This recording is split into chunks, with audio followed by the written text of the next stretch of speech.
Welcome friends, প্রত্যেকে স্বাগত আমাদের ইউটিউব চ্যানেলে।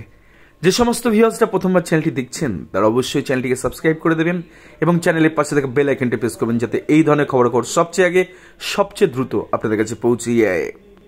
তো এই চ্যানেলের যারা শ্রোতা বন্ধুরা রয়েছেন তারা প্রত্যেকেই জানেন যে 2009 সালের প্রাথমিকের যে নিয়োগ প্রক্রিয়া হয়েছিল সেখানে 2009-এর ক্ষেত্রে নর্থ 24 পরগনাস ডিপিএসসিতে ক্ষেত্রে ডি নম্বর এক্সামিনেশন হয়েছিল, কারণ তারা পরীক্ষা সঠিকভাবে কন্ডাক্ট করতে পারে নেই। তো তারপরে দ্বিতীয় দফায় পরীক্ষা হয় এবং তার পরবর্তী ক্ষেত্রে 2021 সালের দিকে কিছু নিয়োগপত্র দেয়, কিন্তু তার মধ্যেও জটিলতা, বেনিয়ম, অনিয়মে ভরপুর নিয়োগ প্রক্রিয়া এবং কোনো না কোনো একটা সময়কে দেখা যায় যে জাস্টিস আসার মান্তা স্যার ডিপিএসসির যে আইনজীবীরা ছিলেন তাদেরকে তিনি প্রশ্ন করেন, দেব বাতিল করে এই নিয়োগ প্রক্রিয়া, দেব দেব দেব বলে না স্যার, বাতিল করবেন না।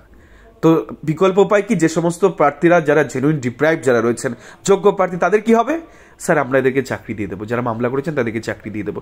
ডিপিএসসির কথা, এটা কনসার্ন অর্ডার হয় এই ডিপিএসসির ক্ষেত্রে, কিন্তু পরবর্তী ক্ষেত্রে জাস্টিস আসার মান্তা স্যারের অর্ডার কমপ্লাই করে মাঝ রাস্তায় এসে যখন এজলাস পরিবর্তন হলো তখন জানেন যে মান্তা স্যার পরিবর্তন করে তিনি ডিভিশন বেঞ্চে চলে গেলেন। তারপরে এদের আবার ওই ছ্যাঁচড়া মোটা শুরু।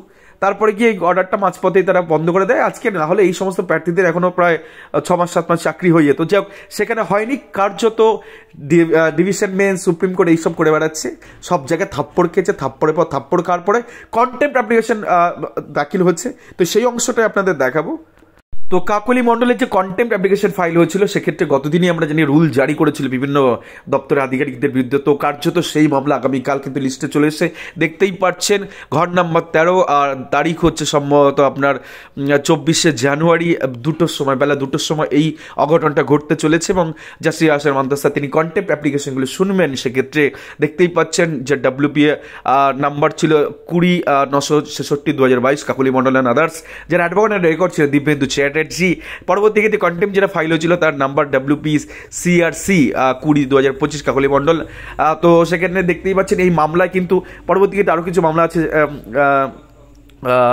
সেখানে শ্রীদেবব্রত সরকার চেয়ারম্যান ডিপিএসসি, এগুলো কিন্তু দেখুন উপরে লেখা আছে পার্সোনাল অ্যাপিয়ারেন্স, অর্থাৎ হাজিরা দিতে হবে, হাজিরা জবান দিতে হবে। এখানে বসে বলতে হবে যে কেন আপনি অর্ডার কমপ্লাই করেননি, এতগুলো ছেলে মেয়েদের জীবন নিয়ে কেন ছিনিমিনি খেলছেন দেবব্রত বাবু, আপনাকে জানাতে হবে এদিনকে এসে।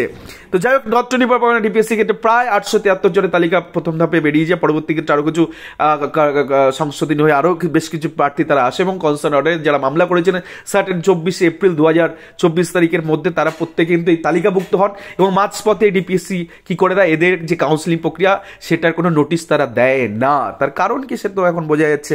যাই হোক, সেই গড়িমসির ফলে কন্টেম্প অ্যাপ্লিকেশন ফাইল হয় এবং পরবর্তী ক্ষেত্রে রুল জারি হয়ে গেছে এবং তারপরে আগামীকাল শুনানি এবং সেখানে এসে যেটা হবে সেটা হচ্ছে চরম খেলা হবে গতকাল, মানে আগামীকাল যেটা খেলা হবে চরম খেলা মহামান্য হাইকোর্টে হবে। তার কারণ এই সমস্ত প্রার্থীদের চাকরি দিতে হবে, তারা কনসার্ন মেনেছে, তারা তালিকা তৈরি করেছে, তারা তাদেরকে ডেকেছে, অ্যাপ্লিকেশন ইনভাইট করেছে অফলাইন এবং সমস্ত তালিকাটাই কিন্তু অনলি ফর মামলাকারীদের, যারা মামলা করেছিলেন সার্টেন টাইমের মধ্যে তাদেরই কিন্তু তালিকা প্রকাশিত হয়েছে।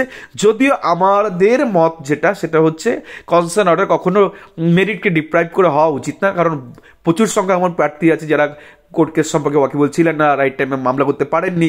আমি বলবো তাদেরও দিয়ে দেওয়া উচিত, কারণ 6, 7, 8, 9 কাট অফ যেখানে গেছে সেখানে বহু প্রার্থী 30, 32, 36, 38 করে নাম্বার পেয়ে তারা কিন্তু পরবর্তী ক্ষেত্রে মামলা দায়ের করেছেন, কিন্তু সেই মামলা কার্যত সেই অর্থে বিশ্ববিদ্যালয় ব্যবস্থা খুব একটা ভালো চোখে দেখছেন না। মামলাগুলোকে হয় লিস্টে কম্বাইন লিস্টে মার্চে বা ফেব্রুয়ারিতে ফেলে দিচ্ছেন।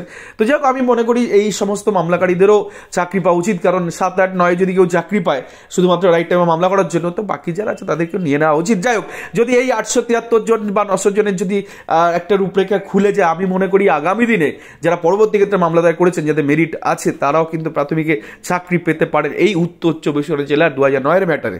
এটা আমাদের ব্যক্তিগত মতামত এটা। তো যাক, আগামীকাল কিন্তু মহামান্য হাইকোর্টে একটা গুরুত্বপূর্ণ শুনানি রয়েছে, দেখতেই পাচ্ছেন কেস নাম্বার আইটেম নাম্বার 5-এ কিন্তু এই কাকলি মণ্ডলের মামলাটা কিন্তু রয়েছে এবং সেক্ষেত্রে একটা দুটো মামলা একাধিক মামলা রয়েছে, সেই মামলাগুলোর শুনানি কিন্তু হবে এবং কার্যত 2009 সাল, ভাবুন একবার 2009 সাল, আমরা দাঁড়িয়েছি 2025 সাল, এতটা সময় সোনালি এতগুলো বছর এদের কাছ থেকে কেড়ে নেওয়া হয়েছে।